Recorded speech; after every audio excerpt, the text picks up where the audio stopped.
Legenda Putri Minang di Gunung Ledang.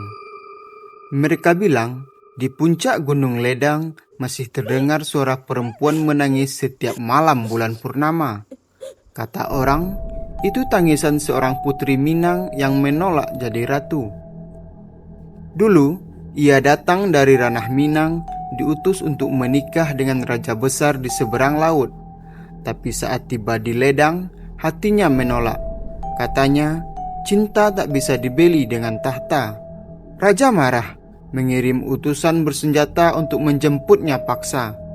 Tapi malam itu, petir menghantam puncak Gunung Ledang. Langit terbuka, awan menelan tubuh sang putri, dan sejak itu tak ada yang menemukannya lagi.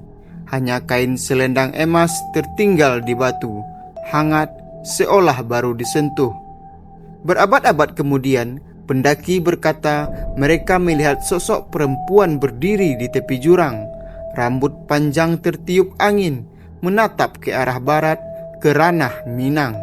Dan di udara, samar-samar terdengar bisikan lembut, cinta yang dipaksa akan abadi dalam kehilangan.